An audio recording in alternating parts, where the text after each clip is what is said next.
Assalamualaikum warahmatullahi wabarakatuh. Oke teman-teman semuanya, kembali lagi di channel YouTube-nya Kak Lulu Latifah.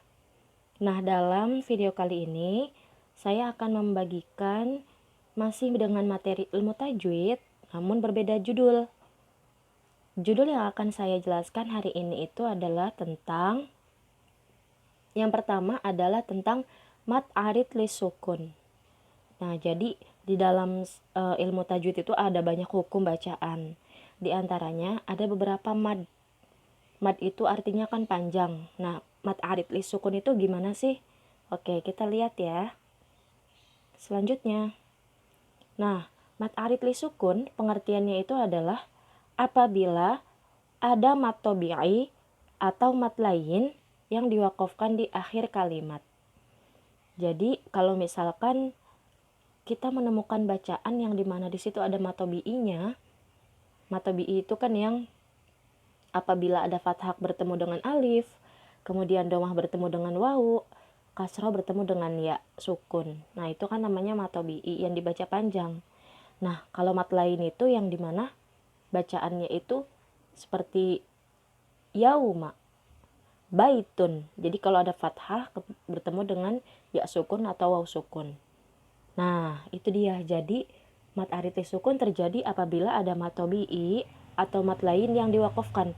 Yang diwakafkan di sini adalah maksudnya yang diberhentikan, yang dimatikan di akhir kalimat. Maka itu disebut dengan mad arid lis sukun.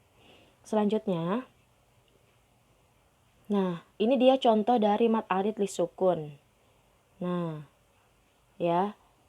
Jadi mad arid lis sukun itu biasanya banyak ditemukan dan hampir di setiap ayat itu ada.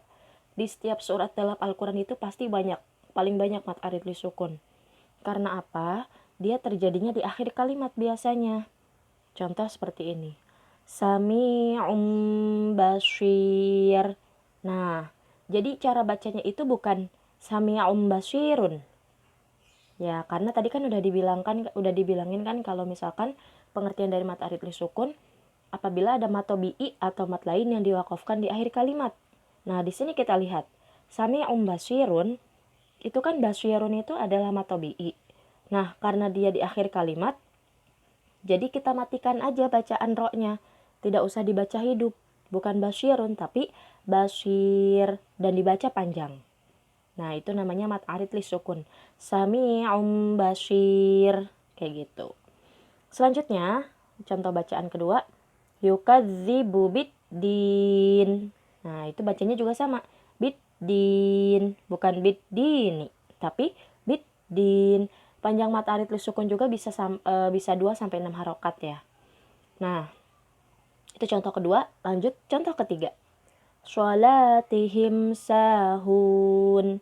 Nah, di sini ada mad tabi'i yang diwakafkan juga. Ada hun, itu kan huna itu mad tabi'i kan, ada domah bertemu dengan waw sukun. Tapi karena di akhir kalimat, maka kita matikan, bukan huna. Bukan mad tabi'i lagi hukumnya, tapi menjadi mad arid lis sukun. Sholatihim sahun. Next, yang keempat contohnya itu adalah wayamna'unal ma'un. Nah, di situ ada ain, waw sukun dan nun yang di akhir kalimat itu. Wayamna'unal ma'un. Nah, itu dia. Next, selanjutnya sudurin nas.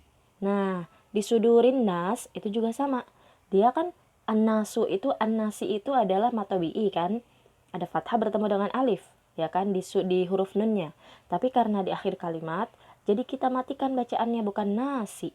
Ya, bukan sudurin nasi, tapi sudurin nas. Nah, seperti itu. Next, contoh selanjutnya, fil mi'ad. Nah, fil mi'ad. Ini juga mad arid lis sukun. Tetap, walaupun dia dimatikan, ya, di akhir kalimatnya, tapi jika memang huruf akhirnya itu adalah kolkolah, ya, dal itu termasuk huruf kolkolah. Nah, kita cara bacanya pun harus tetap dipantulkan karena dia termasuk dalam kolkolah kubro, yang dimana kolkolah kubro itu terjadi kalau misalkan ada huruf ba, jim, dal, to dan kof di akhir kalimat, maka kita bacanya itu harus dipantulkan dengan pantulan yang besar. fil mi'ad. Jadi d-nya itu terdengar. Nah, ini juga mat arid li sukun karena a-nya itu matobi'i. Matobi'i yang diwakafkan di akhir kalimat, yang diberhentikan di akhir kalimat. Nah, lanjut next. Selanjutnya min khauf. Nah, kalau ini berbeda nih dengan contoh-contoh di atas yang tadi. Kalau contoh yang di atas tadi itu adalah matobi'i, ya kan, matobi'i yang diwakafkan di akhir kalimat. Nah, maka disebut mat arid li sukun. Tapi kalau yang min khauf, nah, min khauf itu berbeda, dia bukan matobi'i. Dia itu adalah mat lain. Karena apa? Karena min khaufin, khaufin. Khaw itu ada fathah bertemu dengan waw sukun. Maka itu disebutnya sebagai mat arid li sukun. Ya itu kan mat lain ya, khaw itu. Fathah bertemu dengan waw sukun, mat lain. Karena mat lainnya di akhir kalimat, maka disebutnya bukan mat lain lagi, tapi mat arid li sukun. Min khauf. Nah, next, contoh yang terakhir. Rabb hadzal bait. Rabb hadzal bait. Al-bait itu juga mat arid li sukun. Karena apa? Karena baiti itu kan mat lain, tapi dia di akhir kalimat, maka disebutnya mat arid li sukun. Bukan mat lain lagi. Rabb hadzal bait. Nah, seperti itu ya. Next, kita ke selanjutnya.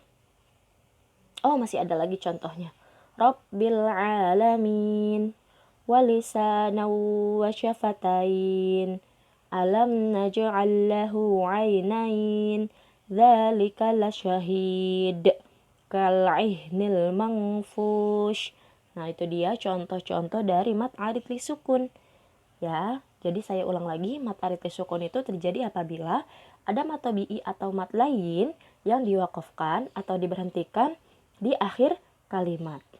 Next, selanjutnya. Nah, ini dia mat lain. Apa itu mat lain? Mat lain itu adalah apabila ada waw sukun atau ya sukun yang sebelumnya ada huruf berharokat fathah. Nah, jadi kalau misalkan kita menemukan waw sukun di Al-Quran ya, atau ya sukun, nah kita lihat huruf sebelumnya itu ada fathah. Nah, jadi kan bacaannya itu jadi kayak, misalkan ba ya, huruf ba bertemu dengan waw sukun jadinya bau. Ba sukun bertemu dengan ya sukun, bai. Nah, itu contoh dari mat lain ya, bunyinya seperti itu. Jadi kalau ada yang fathahnya itu bertemu sama waw sukun atau ya sukun, itu disebut mat lain. Next, selanjutnya langsung ke contoh. Nah, ini dia contoh dari mat lain. Roibun. Nah, di situ ada fathah bertemu dengan apa? Dengan ya sukun. Roibun. Khaw itu fathah bertemu dengan waw sukun. Khaufun. Baitun. Yaumid dini. Yau.